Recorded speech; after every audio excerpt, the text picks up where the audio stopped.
යාළුවනේ මට හරි වැඩක් වුණා දන්නේ නැහැ නේද? මේ මට පොඩි ප්‍රශ්නයක් වුණා. මං ගියා දේවාලයකට අඳුනක් බලන්නයි කියලා. ඔය තියෙන අඳුන. මං අඳුන බලන්න ගියාම ඒ දේවාලේ හිටියේ කපුහාමිනේ. මම අහුවා මීට කලින් අඳුන් බලලා නේද කියලා. මං කිව්වා නෑ කියලා.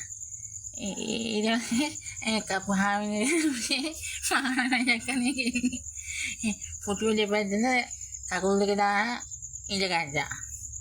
මේ ඉඳ ගන්න හිටන් මම අහුවා දැන් අඳුන පේනවද කියලා. ඔව් මං කිව්වා දැන් අඳුන පේනවා කියලා. මම මොකද පේන්නේ කියලා. මං කිව්වා මූණක් පේනවා. මූණේ හැවුලක් තියෙනවා කියලා. එතකොට වෙන මොනවද වෙන්නේ කියලා ඇහුවා. මං කිව්වා කච පහළට තියෙන්නේ කියලා. මේ තාමනේ වෙන්නේ කියලා ඇහුවා.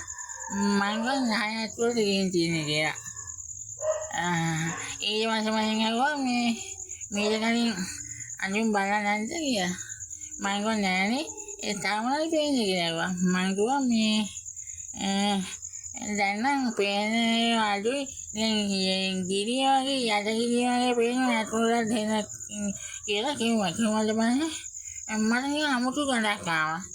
මං දැනගත්ත රෝදේක තමයි මේ පෙරේතේ මගේ ඇඟට වැහෙන්නේ ඉන්නේ කියලා. මං කිව්වා යාළුවනේ අඳුන බලන්න පැත්තක තියන